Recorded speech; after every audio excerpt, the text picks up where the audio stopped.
आ रहा था। बताएं। मेरी माता जी जो है आज प्रकृति शक्ति में विलीन हो गई हैं। ओहो। तो मुझे जो है जल्दी निकलना होगा, अभी बस अभी दो चल रहा है, तीन घंटे ठीक। पहले ही सूचना आई, मैं थैंक यू। कार्यक्रम में था।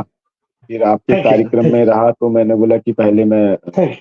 नहीं देश की नहीं सेवा नहीं, कर बिल्कुल। देता हूँ, जिस माँ ने मुझे पैदा जी किया है इस देश की सेवा के लिए। पहले जी देश की सेवा कर लेता हूँ, फिर माँ की अर्थियों को मैं हाथ लगाऊंगा, माँ के पार्थिव शरीर को जाके जो है मैं नमन करूंगा। इसीलिए मैं जी पहले अपनी थोड़ी सी बात रख देता हूँ, यदि जितेंद्र मीणा जी को कोई अ, जी, नहीं नहीं जी, सर जल्दी ना सर हो। Sir sir sir sir sir sir बिल्कुल राजेश जी, आप हम बात कीजिए प्लीज। हम अपने बहुजन समाज की ओर से आपकी माता जी को विनम्र श्रद्धांजलि अर्पित करते हैं। और यही संघर्ष था हमारे बिरसा मुंडा का, जो आज की तारीख में भी अपने अस्तित्व के लिए भटक रहा है। आदिवासी नाम पाने के लिए उसको संघर्ष करना पड़ रहा है। उसको बनवासी शब्द से संबोधित किया जाता है, और आज की सत्ता उसे बनवासी मतलब वन में रहने वाले असभ्य लोग, निरीह लोग, अब उनके लिए क्या क्या शब्द कहा जाए, उससे उनको नवाजा जाता है, जबकि उनकी मूल पहचान है अस्तित्व आदिवासी, यहाँ के मूल वासी है। बाकी तो सब लोग आकर के आक्रांता है, उनके ऊपर आक्रमण करके उनको गुलाम बनाए, उनका दमन किए, शोषण किए, उत्पीड़न किए, और आज की तारीख में भी वही प्रक्रिया जारी है। यह चाहिए कि राधेश्याम काकुरिया जी अपनी टिप्पणी रखें, और एक बार फिर हम उनकी माता जी को अपनी विनम्र श्रद्धांजलि अर्पित करते हैं बहुजन समाज की ओर। राधेश्याम काकुरिया जी। जी, सबसे पहले पूरे भारत देश के और पूरे विश्व के आदिम जनजाति लोगों को बिरसा मुंडा की जयंती की हार्दिक शुभकामनाएं, बधाइयां, बल्ले बल्ले ता शिवमान। साथियों, आज बिरसा मुंडा को समझने की आवश्यकता है और बिरसा मुंडा की क्रांति में सहयोग सहभागिता निभाने की आवश्यकता है। क्योंकि बिरसा मुंडा का जन्म जो है 1875 में उली हातू नामक एक ग्राम में हुआ था। मैं अभी जस्ट झारखंड से आ रहा हूँ, उस जन्मस्थली में भी गया था, और जन्मस्थली के बाद में मैं उनकी कर्म भूमि में भी मैं गया हुआ था। तो जो उनकी जन्मस्थली है उली हातू, उली मतलब होता है आम, और हाथी मतलब गांव होता है। जहाँ उनके गांव में जो है बहुत सारे आम के पेड़ थे, और उसी के नाम से उली हाथू उनका नाम रखा गया।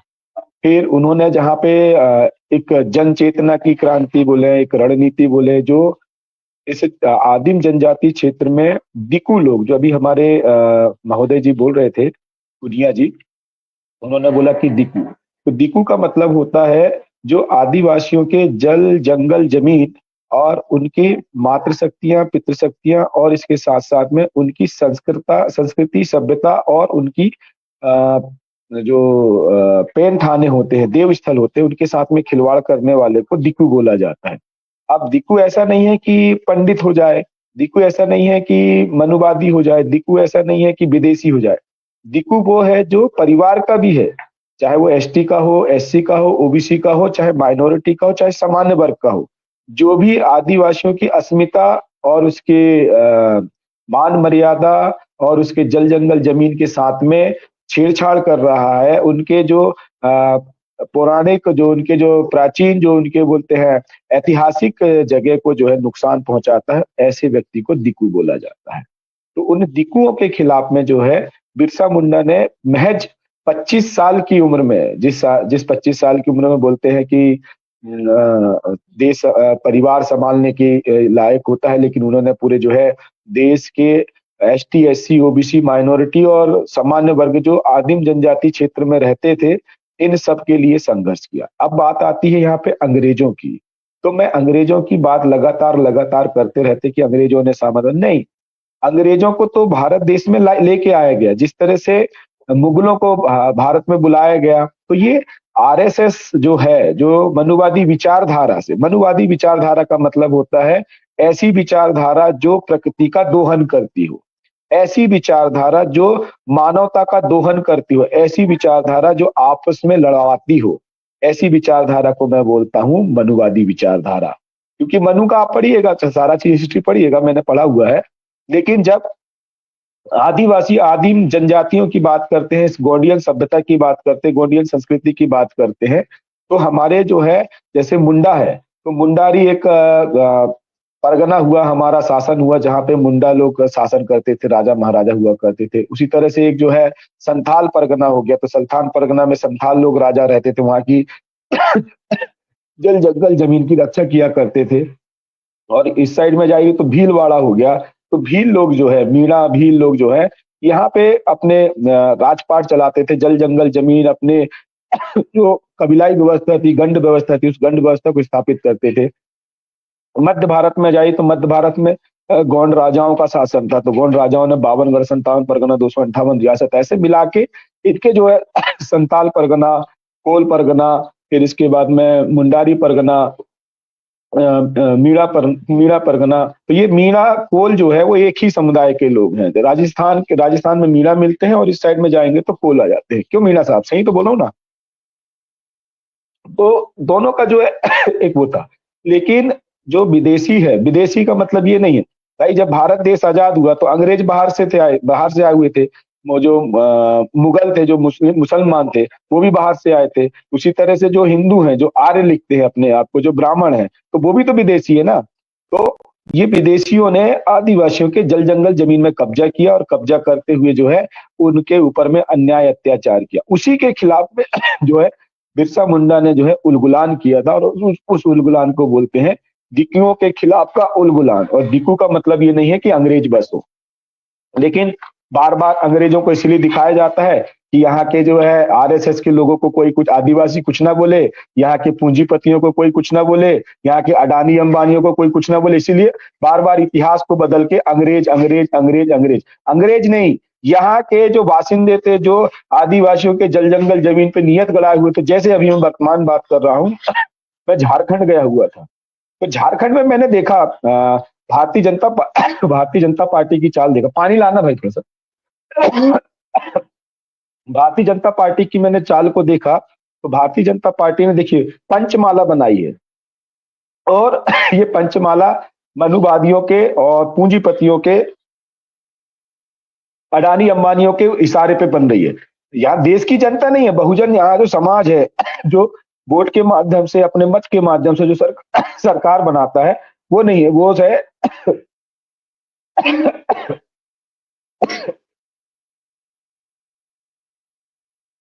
वो जो है यहाँ के पूंजीपतियों के द्वारा। अब पूंजीपतियों के द्वारा कैसे देखिए, इस देश को यदि हिंदुस्तान राष्ट्र बनाना है, जो लगातार आरएसएस के लोग बोलते हैं कि हिंदुस्तान राष्ट्र, हिंदुस्तान राष्ट्र, तो सबसे पहले तो ये भारतीय संविधान भारतीय संविधान का उल्लंघन कर रहे हैं। तो भारतीय संविधान का भाग 1 और भारतीय संविधान का अनुच्छेद 1 बोलता है भारत का इंडिया, भारत अर्थात इंडिया बोलता है। तो भारत अर्थात इंडिया का मतलब होता है भारत, और उसका अर्थात का मतलब होता है इंडिया। तो हिंदुस्तान बोल के ये तो कंट्रोवर्सी पहला पैदा कर रहे हैं। दूसरा चीज है कि भारतीय संविधान में अनुसूचित जनजाति को लिस्टेड किया है, अनुसूचित जाति को लिस्टेड किया है, और इनको यदि विस्तार में समझाया जाए तो इनको आदिवासी बोला है।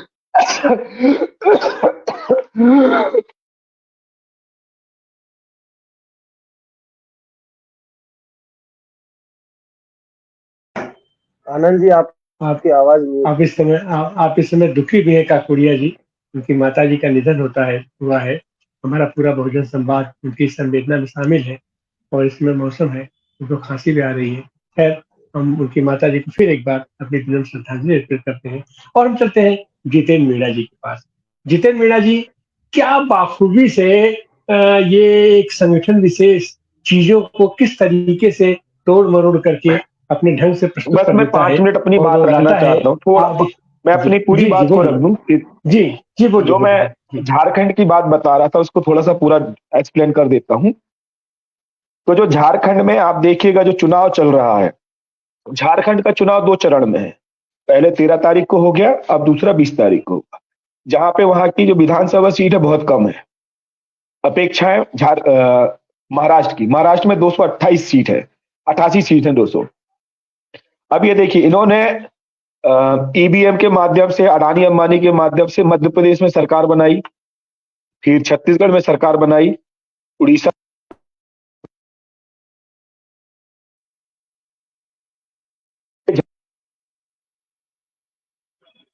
जी आपकी आवाज नहीं आ रही है ठाकुरिया जी, उस पे आपकी काम आवाज नहीं आ रही है। जो हाँ पंचमाला से जी जो लगातार, अभी आ रही है आवाज?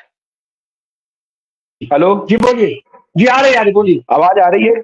आ रही है बोलिए जी। हाँ, तो जो पंचमाला है, पंचमाला है, अडानी अंबानी की सरकार, जैसे मैंने बीच में भी जो है मुकेश अंबानी को छेड़ा था, ये 2G स्पेक्ट्रम घोटाले के माध्यम से भारतीय जनता पार्टी सत्ता में आई। आज 5G स्पेक्ट्रम हो रहा है, उसको कोई उठा रहा है क्या? उसको कोई बोल रहा है क्या? आज महंगाई लगातार बढ़ रही है, उसको कोई बोल रहा है?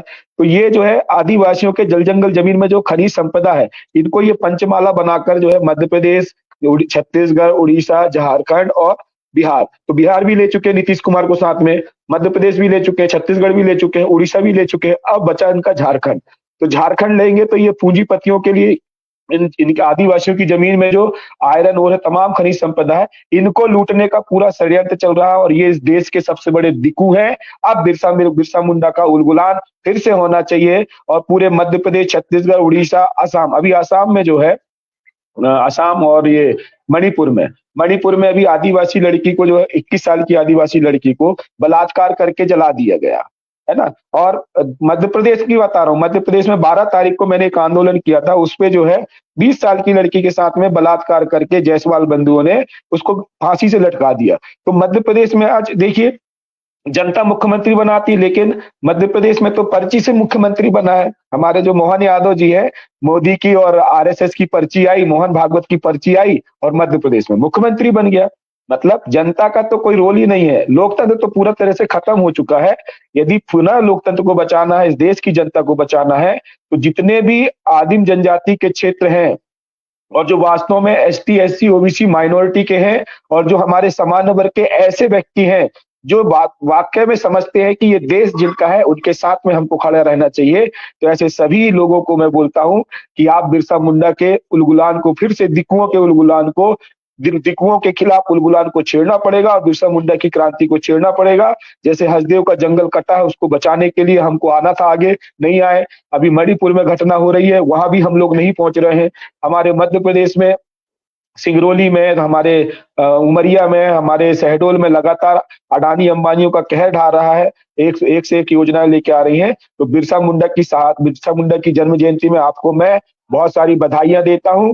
लेकिन एक बात और बोलना चाहता हूं जाते जाते मैं, कि जो जनजाति गौरव दिवस मनाया जा रहा है, तो जनजाति गौरव दिवस कब मनाया जाएगा? जनजातियों के जल जंगल जमीन को संरक्षित करने के लिए, जनजातियों के बच्चों को अच्छी शिक्षा देंगे, जनजाति के बच्चों को अच्छा रोजगार देंगे और जनजातियों के लिए जो है उनके जल जंगल जमीन को सुरक्षित करते हुए टंट्या मामा बिरसा मुंडा के अधिकारों को देंगे, तब गौरव दिवस मनाया जाए। नहीं तो जो है उनको जल जंगल जमीन से भगाने के लिए, उनको खदेड़ने के लिए गौरव दिवस नहीं, अब पूरे आदिवासियों को 15 नवंबर को क्रांति दिवस मनाना चाहिए, बिरसा मुंडा की क्रांति को पुनः पैदा करना चाहिए। ऐसा मैं निवेदन और सबको आह्वान करता हूं कि सब लोग आइए और अपने हक अधिकार के लिए, अपने जल जंगल जमीन के लिए जो है क्रांति कीजिए। सबको सेवा जोहार। बिरसा मुंडा का उलगुलान जिंदा रहे।